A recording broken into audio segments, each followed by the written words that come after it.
Welcome everybody. এখন যেটা বোঝানো হবে জিরান্ড অ্যান্ড পার্টিসিপল। এই জিরান্ড অ্যান্ড পার্টিসিপল কীভাবে এসছে ফার্স্ট আগে সেটা বলে দিচ্ছি।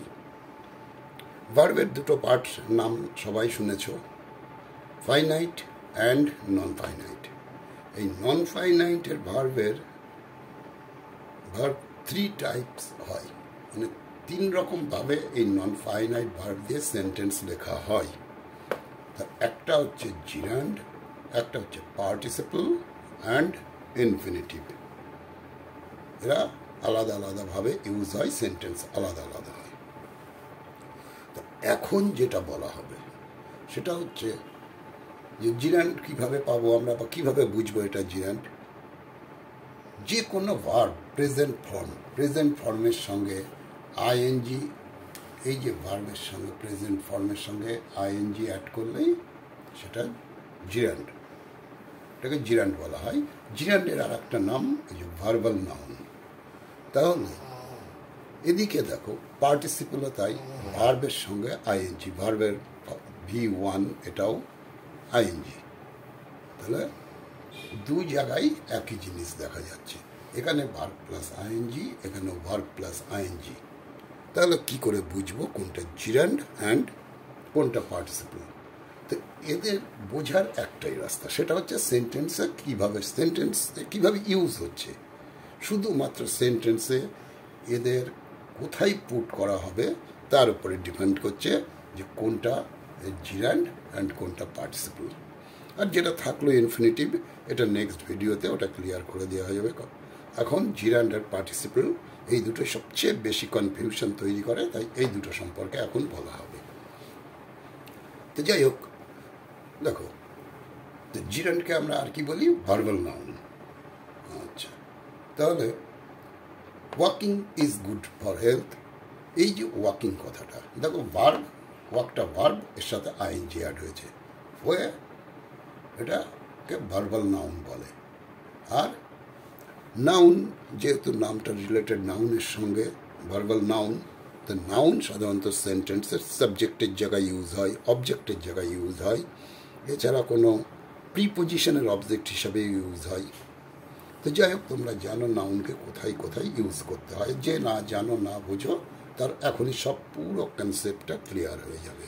এটা তোমরা শোনার পরে আশা করি তোমাদের এর পরে জিরান্ড আর পার্টিসিপল নিয়ে কোনো রকম কনফিউশন থাকবে না। তাহলে দেখিয়ে দিই কীভাবে ইউজ হচ্ছে।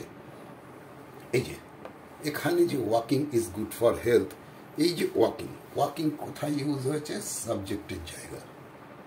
তোমার সেন্টেন্সের রুলস হচ্ছে সাবজেক্ট ভার্ব অবজেক্ট, স্টার্টিংয়ে থাকে সাবজেক্টের জায়গায় ইউজ হয়েছে।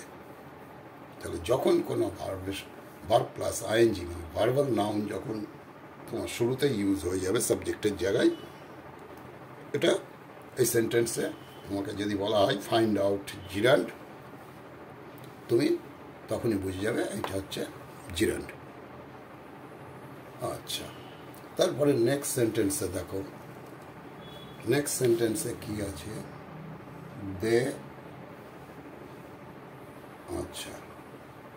দে enjoyed fighting between two cats.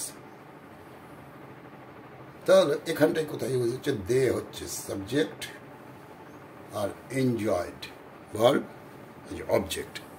তাহলে কীভাবে চিনে যাবে? এই যে অবজেক্টের জায়গায় ইউজ হয়ে গেছে, এখানে সাবজেক্টের জায়গায় ইউজ হয়েছিল, এখানে অবজেক্টের জায়গায়। এটা ING word, verb plus ING, verb plus ING, একদম ইজি। দেখো নেক্সট, দেখো he is fond of playing cricket. এই জায়গাটা কি করবে? এই জায়গাটা খেয়াল রাখবে, এই যে প্রিপোজিশন, এই প্রিপোজিশনের অবজেক্ট, মানে আগে প্রিপোজিশন তারপরে আইএনজি, ভার্ব প্লাস আইএনজি। তাহলে ক্লিয়ার হয়ে গেল যে এটাও জিরান্ড। শুধুমাত্র এদের প্লেস অফ দ্য সেন্টেন্স, এটা সেন্টেন্সের মধ্যে কোন প্লেসে ইউজ হচ্ছে সেইটুকু শুধু দেখলেই তোমাদের ক্লিয়ার হয়ে যাবে। হ্যাঁ, এই চারটে তোমাকে মনে রাখতে হবে। সাবজেক্টের জায়গা হবে, অবজেক্টের জায়গা হবে, প্রিপোজিশনের অবজেক্ট হবে, আর প্রিপোজিশনের অবজেক্ট আর এখানটায় কি আছে, এটা সেন্টেন্সটাকে পুরো ফিনিশিং দিতে ইউজ করা হয়েছে, মানে এটাকে বলা হয় কমপ্লিমেন্ট, কমপ্লিমেন্ট বলা হয়। তাহলে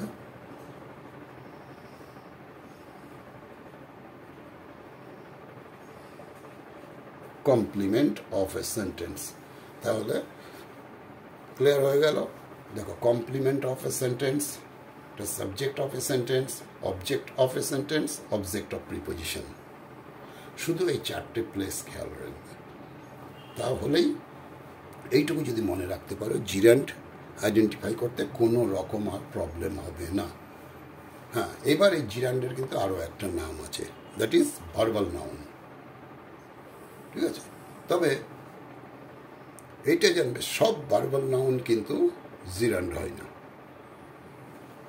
ভার্ব প্লাস আইএনজি যেমনি জিরান্ড নাম, ভার্বাল নাউনও না, কিন্তু সব ভার্বাল নাউন জিরান্ড হবে না। আর জিরান্ড যেটা, সেটাই ভার্বাল নাউন। তাহলে সেটা কীরকম হলো, ইউজের উপরে। সব ভার্বাল নাউন তাহলে কেন জিরান্ড হবে না? এই যে ভার্বাল নাউন, এরা অনেক সময় সেন্টেন্সের মধ্যে এমন একটা জায়গায় ইউজ হয় যখন তোমার দেখলে পারে তোমার মনে হবে জিরান্ড, কিন্তু ওটা জিরান্ড না। এবার সেটা জিরান্ড না কি করে জানবে? ধরো কোনো এই যে ভার্বাল নাউনগুলো যে ইউজ হয়েছে, এই ভার্বাল নাউনের আগে, মানে বিফোর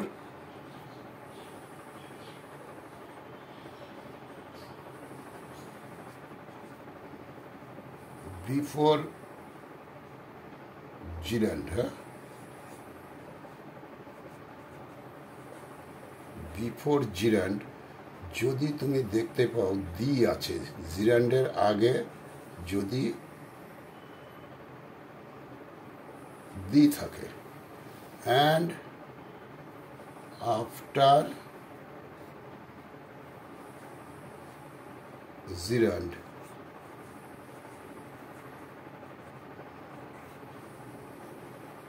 যদি অফ থাকে, অফ, তাহলে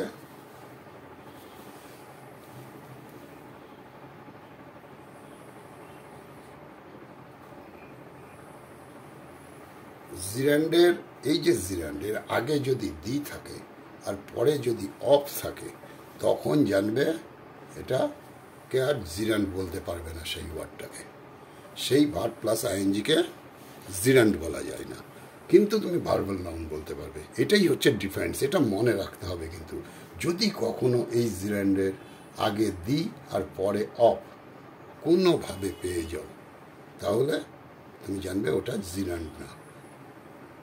আর বাকি যে কোনো এগুলো এখানে যেমন যেমন প্লেসে আছে, সাবজেক্টের জায়গায় অবজেক্ট, প্রিপোজিশনের অবজেক্ট এবং কমপ্লিমেন্ট, এসব জিরান্ড। তাহলে আশা করি জিরান্ড সম্পর্কে আর কোনো রকম প্রবলেম থাকবে না। শুধুমাত্র কোথায় ইউজ হচ্ছে এইটুকু মাথায় রাখবে। আচ্ছা, নেক্সট চলে এসো পার্টিসিপল। পার্টিসিপলে কী হয়?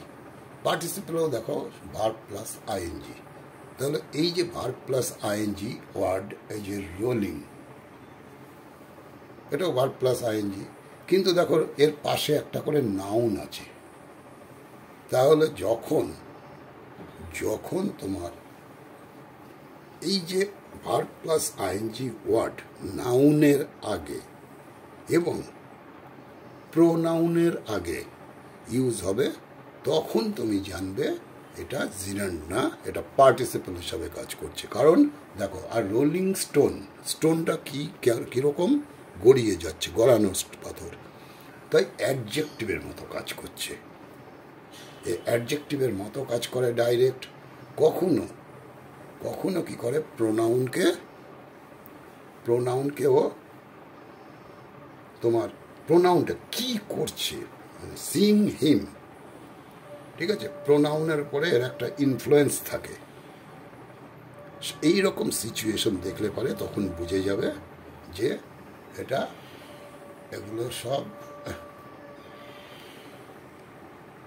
এগুলো তোমার পার্টিসিপল। তাহলে দেখো, এখানটায় পাশে নাউন ছিল, এখানটায় দেখো পাশে প্রোনাউন আছে। তাহলে নাউন এবং প্রোনাউনকে যখন পাশে নিয়ে এরা ইউজ হবে, তখনই জানবে যে এটা participle, this is not gerund. জিরান্ডের দেখো এরকম কিচ্ছু নেই। তো যাই হোক, তোমাদের এই যে দেখলে, এই যে রোলিং স্টোন, সিইং হিম, এরকম আরও এরকম অনেক কিছু সেন্টেন্স হতে পারে। তো যাই হোক, স্লিপিং ডগ, এরকম। তো যাই হোক, এই টাইপের সেন্টেন্স যা দেখবে জানবে সব এগুলো পার্টিসিপল। তাহলে জিরান্ড আর পার্টিসিপলের মধ্যে ডিফারেন্স বিরাট কিছু না, জাস্ট ইউজ। এইটুকু মাথায় রাখবে, তাহলে আর কোনো রকম প্রবলেম হবে না। আর আরও জিরান্ডের আরও ইউজ আছে, যেমন এই যে পার্টিসিপল, এই যে পার্টিসিপলের তিনটে পার্ট হয়। একটা হচ্ছে প্রেজেন্ট পার্টিসিপল, PR লিখলাম, প্রেজেন্ট পার্টিসিপল।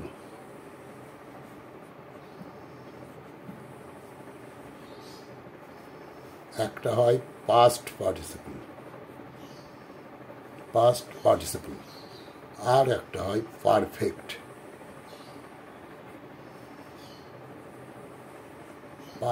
পার্টিসিপল। তাহলে এই যে দুটো, পাস্ট পার্টিসিপল আর পারফেক্ট পার্টিসিপল, এই দুটোকে তোমরা ইজিলি আইডেন্টিফাই করতে পারবে। কারণ পাস্ট পার্টিসিপল হচ্ছে তোমার থার্ড ফর্ম যেটা থাকবে, আর পারফেক্ট পার্টিসিপল হলে আগে একটা করে হ্যাভিং থাকবে। এইখান থেকে তোমার ক্লিয়ার হয়ে যাবে। একমাত্র এই প্রেজেন্ট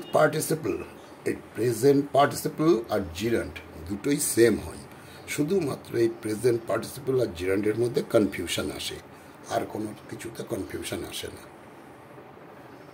তাই তোমাকে মাথায় রাখতে হবে যে প্রেজেন্ট পার্টিসিপল যেগুলো, সেগুলোকে আমি কোথায় কোথায় ইউজ করব। এটা দেখো, যেমন পাস্ট পার্টিসিপল ইউজ হয়েছে, এই যে ডিসিভড, এই যে থার্ড ফর্ম দেখে তুমি একদম মানে নিশ্চিন্ত মনে বলে দিতে পারবে এটা পার্টিসিপল। কারণ এর সঙ্গে এর কম্পেয়ার না করলেও চলবে, আর আইডেন্টিফাই করতেও কোনো প্রবলেম হবে না। এখানটায় যেমন আছে দেখো, হ্যাভিং, এটা হচ্ছে রেস্টেড, এই যে হ্যাভিং দেখে তার পাশে থার্ড ফর্ম পারফেক্ট পার্টিসিপল। তাহলে participle, past participle, perfect participle, এটা আইডেন্টিফাই করা যায় খুব ইজিলি। শুধু প্রেজেন্ট পার্টিসিপলটা তোমাদের যে ডাউটটা আসে, সেটা হচ্ছে যে কনফিউশন তৈরি করে, সেটাই প্রেজেন্ট পার্টিসিপল। তো এটাকে তোমরা, আশা করি আজকের পর থেকে তোমাদের আর কোনো রকম প্রবলেম হবে না। তোমরা শুধু এইটাকে মনে রাখবে যে সাবজেক্টের জায়গায় ইউজ হয়, অবজেক্টের জায়গায় ইউজ হয়, এটা প্রিপোজিশনের অবজেক্ট আর কমপ্লিমেন্ট, বাস এই চারটে জায়গা খেয়াল রাখলে এদের এভাবে ইউজ হচ্ছে সেন্টেন্সের মধ্যে, এরকম ইউজ দেখলেই এরা জিরান্ড। আর এ যখন ইউজ হবে, পাশে নাউন অর প্রোনাউন থাকবে, ব্যাস তোমাদের জিরান্ড সম্পর্কে অ্যান্ড পার্টিসিপল সম্পর্কে কনসেপ্ট পুরো ক্লিয়ার হয়ে গেল। একটু ভাবো বসে, দেখো আর কোনো প্রবলেম হবে না। আজ এই পর্যন্তই থাক, এরপরে ইনফিনিটিভ নেক্সট ভিডিওতে দেখানো হবে। তবে একটা জিনিস, যদি তোমাদের মনে হয় যে তোমাদের কনসেপ্ট ক্লিয়ার হলো, অন্তত চ্যানেলটাকে একটু সাবস্ক্রাইব করে দিও। ওকে, থ্যাংক ইউ।